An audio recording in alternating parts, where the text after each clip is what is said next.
Evening all, contain yourselves. We are playing Project Zomboid Farming Simulator. No, it's not like the Facebook game, but it might as well be.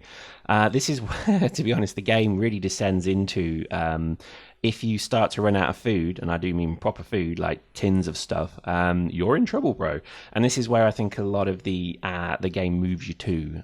In this particular instance, though, we for some reason have power again in this warehouse, so our fridge is back on, which is, I guess, good. But look at this glorious farm. Look at this. I present to you a fantastic farm. Look at me, with my bit of corn seed hanging out my mouth as I sit there and go ooh-ar, ooh-ar. I'm now planting. I don't know what I'm planting. I'm just putting any old seed in any old place. But this is the beginning of self-sufficiency. This is the good life, bros. To be honest, we've built this little kind of encompassed area out the back. So, it's pretty safe as well. With these walls, the zombies don't seem to be able to see through them, which is a bit odd. But probably a good thing. And we've now obviously prepared the land. We've tilled it. Look at me with all my terminology. We've tilled it, and now we're planting. Again, terminology. And what we then do is we then water. And you then get a little informational box over the thing to say, how watered the place is. How does it look healthy? How does it look? That kind of thing.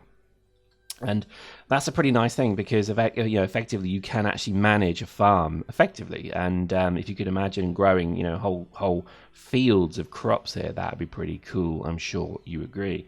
Not really, I guess. But, at the end of the day, it means that you don't have to go and forage for food because obviously the game's mechanics will mean that food runs out and then you die. That's kind of the subtext here, I'm afraid. So you do need to farm. And to me, I think this was something that I've always quite liked the idea that actually the mechanics in the game, like Minecraft, I guess, give you the ability just to survive. And I think this is, again, just the same. It's the same style of mechanics, but it's just, I don't know, I like it. It's well done. I'm not really planting anything particular as well. I think, you find packets of seeds everywhere you go, and I think really just grow what you need to grow. Because, to be honest, the biggest problem you'll have is watering the stuff, particularly during summer, because the sun's too strong, so it parches the land. So you do find that you're constantly having to water. Which is where I think if you haven't actually got, water buckets and a lot of them, you can have a problem. And this is the problem we had with this, is all of a sudden, it was just pure luck. The water also came on for a while as well. So I was able to fill up all of the watering cans and, the butts of water, and start watering stuff. But as you can see, the stuff I planted earlier is long dead, and it's just dead. So there's no point doing anything with it except digging it out and starting again. So literally, I've just spoken for about the last 3 minutes on farming in a game. That's a bit odd, isn't it? But I think it's done very well. I mean, you see, as I click the info tab, it's telling me about it. Is it fertilized? Is it dry? Is it parched? Is it okay? And what I found I ended up doing was just fully, dumping a full watered solution onto all of these. So literally just adding 5% is not doing anything. I figured this out later in the video, but I won't show it because, again, it's just me doing this. But all you do is when you water, just keep watering until the land is completely not drenched, but do you know what I mean? It needs to be well watered.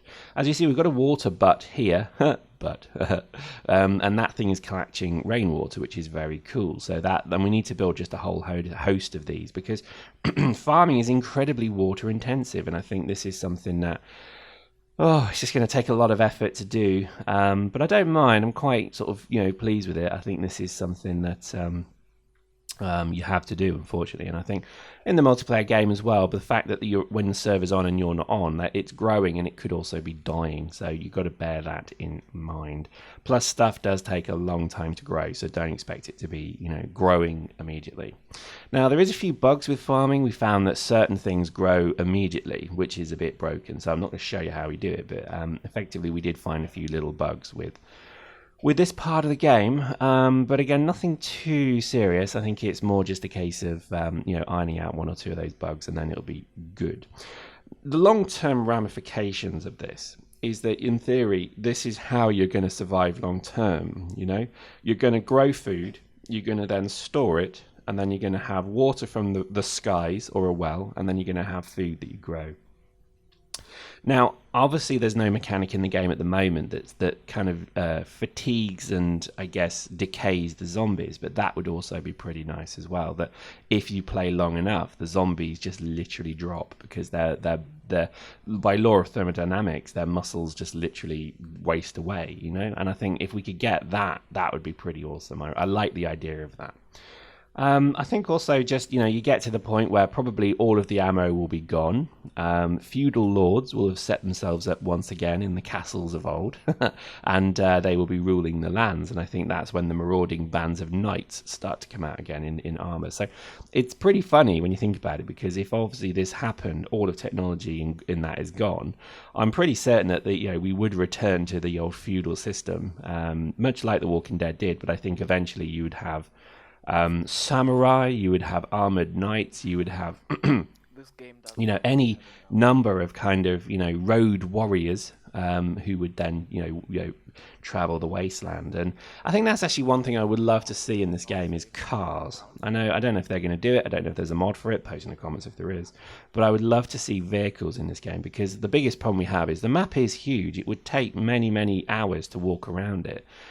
So having a car in this where you've got to then search for petrol and that, I would love. I mean, there might be a mod for it or something, I don't know, but I'm really quite excited for that. I think this is also the fact that the next version of the game, I think, has got 3D models in it, so maybe that's where they're going with it, because that would be awesome. Who knows?